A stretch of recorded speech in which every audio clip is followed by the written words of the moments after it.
8h19, l'interview politique d'Europe 1. Thomas Soto, vous recevez ce matin Virginie Calmels, adjointe du maire de Bordeaux Alain Juppé, en charge de l'économie, de l'emploi et de la croissance durable. Bonjour Virginie Calmels. Bonjour Thomas Soto. C'est votre première interview politique sur Europe 1, bienvenue. Merci. Le grand public ne vous connaît pas, le monde des médias si, puisque vous avez été entre autres la patronne d'Endemol, une des sociétés de production les plus puissantes au monde. Vous avez fait partie de la direction de Canal+. Bref, vous vous êtes beaucoup amusé dans votre vie professionnelle, mais qu'est-ce que vous faites là ?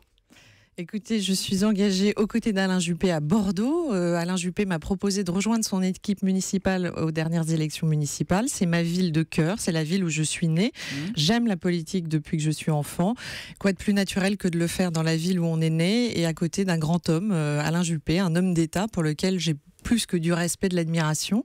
Et donc, c'est une nouvelle vie qui s'ouvre à moi et je pensais pouvoir mettre, comment dirais-je, une forme d'expérience et d'expertise au service des Bordelais, des Bordelaises. Mais qu'on aime la politique, qu'on ait envie de s'engager un peu, c'est une chose. Mais pourquoi vous lancez comme ça, de manière professionnelle, à une époque où elle fait fuir tout le monde, la politique ? Les partis ne savent plus comment retenir leurs militants. Vous aviez une autoroute devant vous dans votre vie professionnelle. Vous connaissez tout le monde, tous les patrons. Et ça va pas ? Parce que je crois que le pays va pas très bien et que moi je suis une femme de défi, de challenge et que je pense que j'ai envie d'être plus acteur que spectateur. Je pense qu'il faut qu'on prenne notre destin en main.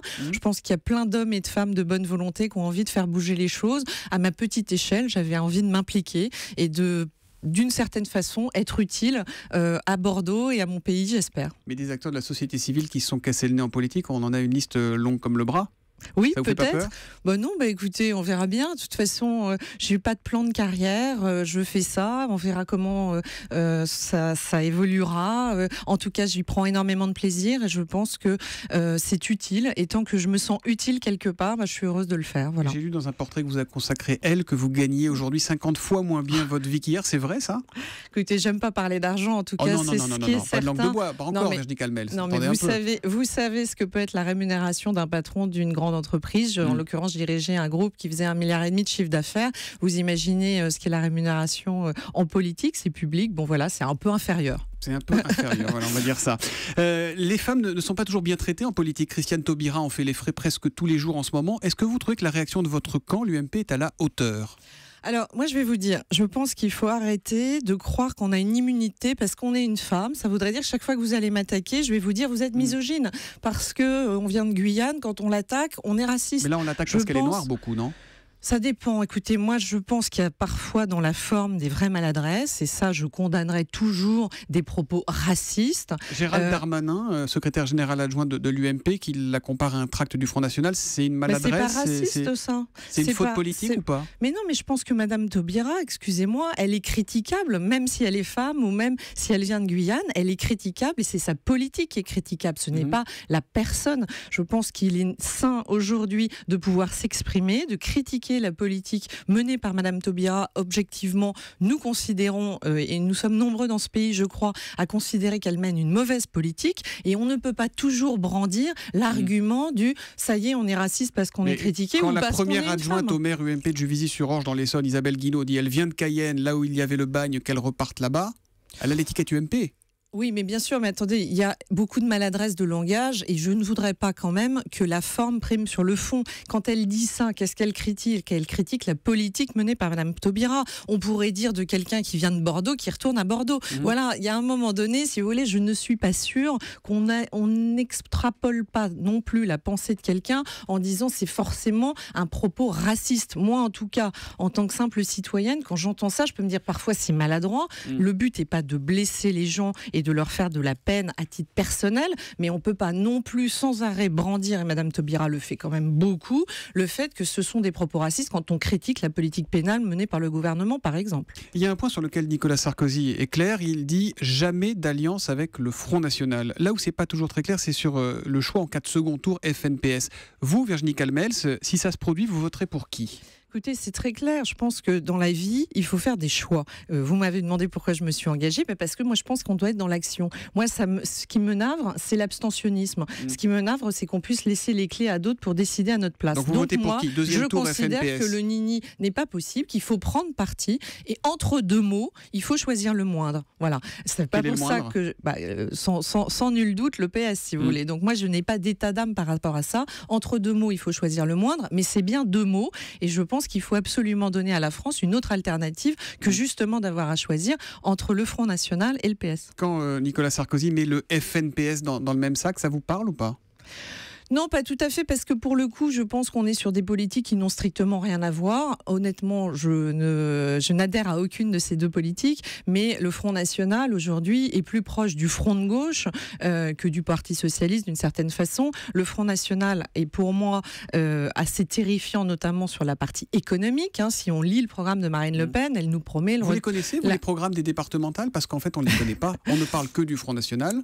Là, on ne connaît pas le programme de l'UMP, on ne connaît pas le programme du PS, on ne connaît pas le programme du Front National. Et on ne connaît pas le périmètre des gens qu'on va élire au département. Donc écoutez, cette réforme territoriale qui a été quand même, là encore, une aberration et qui fait que les Français boudent la politique et vont peut-être bouder les urnes, c'est que tout ça devient incompréhensible. On nous promet de la simplification, en fait on complexifie. Les grandes régions ne sont probablement pas ce qui va favoriser le développement de ce pays. Et derrière, on est en train d'élire des gens dont on ne connaît même pas les prérogatives à 2 semaines d'un scrutin.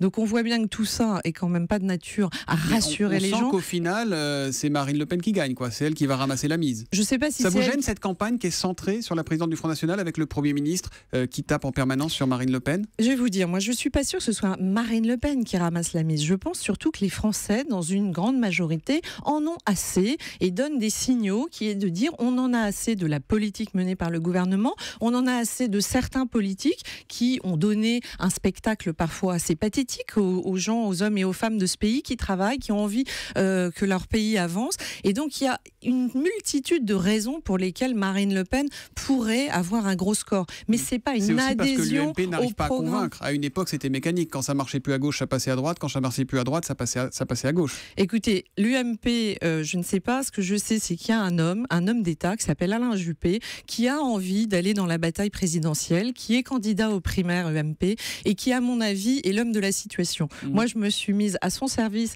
à Bordeaux, au service aussi des Bordelais. Je pense que c'est l'homme qu'il nous faut parce qu'aujourd'hui... on dirait un tract électoral. Non, mais je pense que c'est important parce que je pense que ce sera le seul rempart contre le Front National. C'est qu'à un moment donné... Ça peut pas être Nicolas donné... Sarkozy ? Parce que vous savez qu'il n'est pas président de l'UMP en ce moment, Alain Juppé. C'est Nicolas Sarkozy. Je sais bien. Le problème n'est pas de savoir qui est président d'un parti. On est en train de savoir qui va diriger la France. Et que ça ne vous a pas échappé, la plupart des Français ne sont même pas dans des partis politiques. Ils ne sont pas encartés. Le principe est simple, c'est qui demain pour sortir la France de l'ornière. Moi, je crois en quelqu'un qui fait, en quelqu'un qui est dans l'action, en quelqu'un qui a prouvé qu'il a une méthode. Il l'a montré. Il est moderne, Alain Juppé. Il était Premier ministre en 1995. Il va avoir bientôt 70 ans.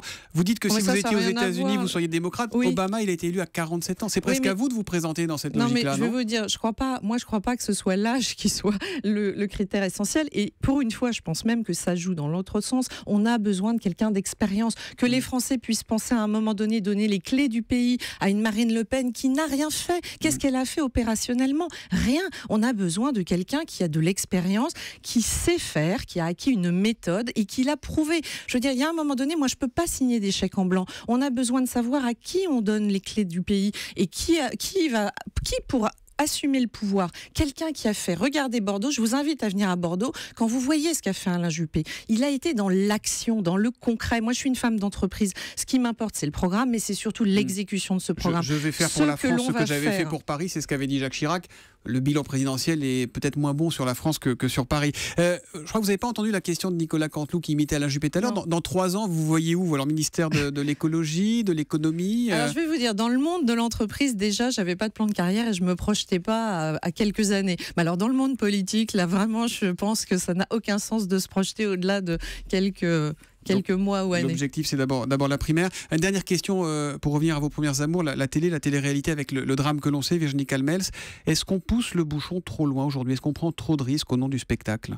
Non, je crois qu'il ne faut pas tomber dans des amalgames et chaque cas est un cas particulier. Là, c'est un accident tragique qui aurait pu intervenir sur une émission différente, un reportage, n'importe quoi, ou tout simplement même sans être filmé. Donc je pense, moi en tout cas, je ne suis pas compétente pour discuter de quelque chose où les enquêtes sont en cours. On ne sait pas exactement ce qui s'est passé, mais je pense que ce serait un raccourci que de dire c'est lié à la téléspectacle. Je crois que malheureusement, c'est lié peut-être à une erreur humaine, une erreur de pilotage ou une erreur technique, je n'en sais rien. Au-delà de ce drame, vous pensez que ce genre de télé a encore un avenir aujourd'hui ou pas ?